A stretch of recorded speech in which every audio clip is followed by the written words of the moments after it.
আকাশ নিবি, সে যেভাবে আমার পিছনে লেগেছিল আমার আহ, দেখেন আমি কিন্তু তাকে চিনি না, আমি আমার কাজ নিয়ে ব্যস্ত থাকি, সে ও কারণেই আমার পিছনে লেগেছে এবং সে যে 12 লক্ষ টাকা অথবা একটা গাড়ি দাবি করেছে, তো আমরা সে বিষয়ে মামলা করি এবং আদালত আজকেও আবারও তার আদালত হচ্ছে সন্তুষ্ট হয়ে জামিন নামঞ্জুর করেছে।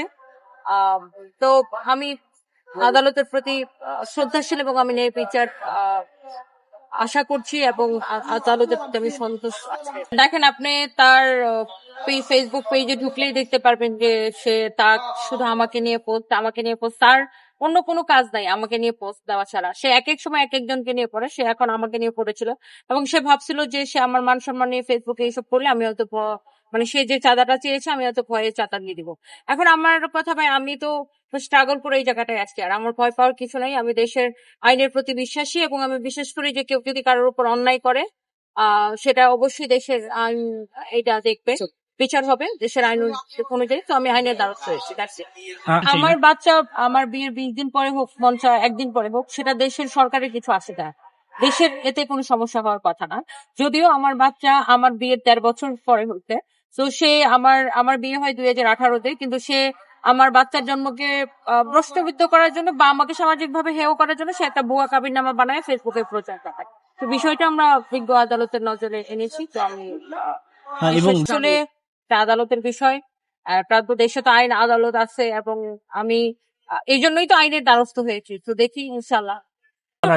আমি এতে ছোট হচ্ছি না, কারণ যারা শিক্ষিত মানুষ সবাই বুঝে একজন উদ্যোক্তা, মানে আমি তো কাজ করে খাই, সবাই জানে যে আমি কাজ করে খাই, তো একজনকে ছোট করার চেষ্টা করলেই তো সে ছোট হয়ে যায়।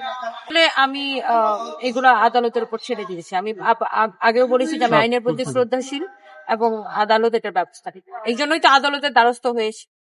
আর আমি শান্তিতে ব্যবসা করতে চাই, আমি শান্তিতে বসবাস করতে চাই, দেশের একজন সচেতন নাগরিক হিসাবে আমি দেশের শান্তিতে বসবাস করতে চাই, আমার বাচ্চা কাচ্চা নিয়ে শান্তিতে ব্যবসা করতে চাই। তো এখানে যেহেতু আমার মানে শান্তির জীবনে বিঘ্ন ঘটছে, এই জন্য আমি আদালতে দাঁড়াবো না। দেখেন সেটা তো তথ্য মন্ত্রণালয় লাইসেন্স দিবে, স্বরাষ্ট্র মন্ত্রণালয় আছে, আপনাদের প্রেস কাউন্সিল আছে, সাংবাদিক সংকট আছে, সেখান থেকে আপনাদেরকে নিয়ম নীতি সবকিছু, সেখান থেকে আপনার কোয়ালিফিকেশন সবকিছু সেখান থেকে যাচাই হবে। এ বিষয়ে আসলে আমি তো নির্ধারণ করবো না। আর অবশ্যই প্রত্যেকটা মানুষের একটা ইথিক্স থাকে। দেখেন আমি বিজনেস করে, আমার এক ধরনের ইথিক্স আছে, আপনার আছে, সাংবাদিকতা পান, সেটা দেশের সব জিনিসের জন্য আইন আছে। একজন সাংবাদিকের কি কোয়ালিফিকেশন লাগবে, কি লাইসেন্স লাগবে, সেটার জন্য দেশে নির্দিষ্ট আইন আছে।